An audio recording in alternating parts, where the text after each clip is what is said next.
Good evening. It's Michael Bociurkiw here on this Friday, March 25th, almost at the end of the month. And certainly we're well into now the second month of the war in Ukraine.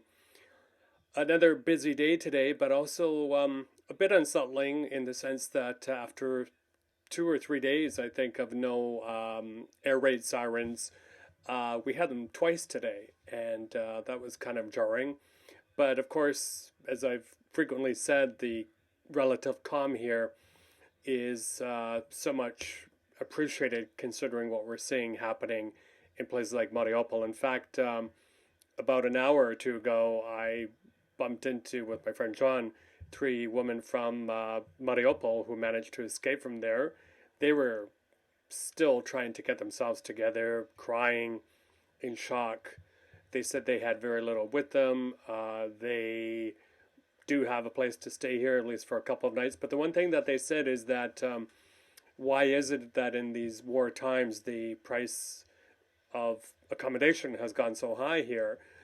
They said that martial law should have put some kind of cap on the inflation in terms of hotels and rents and stuff like that. So that was very interesting. I hadn't heard that before, but it certainly makes sense.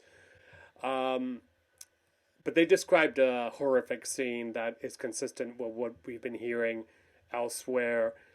People with no water, people trapped, people afraid to move, fights for bread. Horrible, horrible, horrible. Basically like hell on earth. Also, my new CNN piece came out today. I will post the link to it here. But basically it talks about how Zelensky has transformed himself in the past few days, especially at those summits yesterday, where late in the evening at the European Council summit, he called out specifically certain countries, including Germany, Portugal, Ireland, and especially Hungary, for sitting on the fence or not coming to Ukraine's aid quickly enough.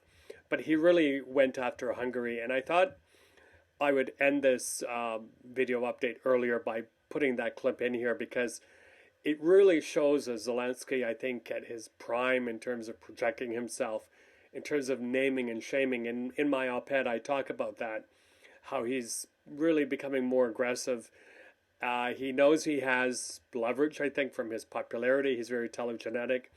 And when you watch him transposed against these EU leaders sitting there, whether, or at the NATO summit, you think, wow, that's pretty powerful stuff. And I can't help but think a lot of people here in Ukraine, his citizens are very proud of him for standing up for Ukraine. One other thing I put in the op-ed is that Ukraine will increasingly, not seeing that the support from the West that they've requested, will pursue more micro-alliances with neighboring states, Poland, the Baltic states, countries like that, who are also very legitimately see themselves in the crosshairs of Mr. Putin's aggressive actions. So thank you for listening again. Bon weekend, as we say. I'll be back tomorrow. But here we're going to go roll that tape of President Volodymyr Zelensky speaking to European leaders. It's quite something to watch. Thank you. Stay safe. Bye-bye. А у нас є цей шанс. Литва за нас, Латвія за нас, Естонія за нас, Польща за нас, Франція. Еммануель, я дуже вірю, що ви будете за нас.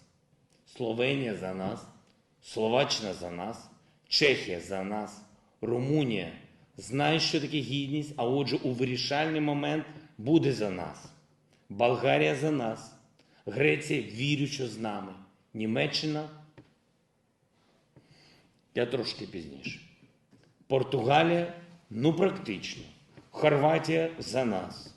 Швеція, жовто-сині завжди мають бути разом. Фінляндія, знаю, що ви з нами. Нідерланди за раціональних, тож знайдемо спільну мову. Мальта, вірю, що вдасться. Данія, вірю, що вдасться. Люксембург, ми розуміємо одне одного. Кіпр, дуже вірю, що з нами. Італія, дякую за підтримку. Іспанія, знайдемо спільну мову. Бельгія, знайдемо аргументи. Австрія, разом з українцями для вас Це можливості, я впевнений в цьому. Ірландія, ну практично. Угорщина. Я хочу зупинитись тут і бути відвертим один раз і назавжди. Ви маєте самі вирішити, за кого ви. Ви суверенна держава. Я був в Будапешті, я обожнюю ваше місто. Я був багато разів. Дуже красиво, дуже дешево, душевно. І такі самі люди. У вас були трагічні моменти в житті. Я був на вашій набережній, я бачив цей меморіал взуття на річці Дунай про масове вбивство. Я був своєю сім'єю.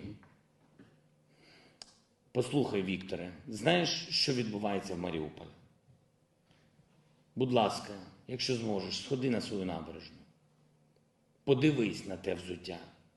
І ти побачиш, як масові вбивства можуть повторюватись в сучасному світі. І це сьогодні робить Росія. Те саме взуття в Маріуполі. Там такі ж самі люди. Дорослі. І діти. І дідусі, і бабусі. І їх там тисячі. І цих тисяч вже немає. А ти вагаєшся вводити санкції або ні? Вагаєшся пропускати зброю або ні? Вагаєшся торгувати з Росією або ні? Немає часу вагатися. Час вже вирішувати. Ми віримо в вас. Нам потрібна ваша підтримка. Ми віримо в твій народ. Ми віримо в Європейський Союз. І ми віримо, що в вирішальний момент Німеччина також буде з нами. Дякую. Слава Україні!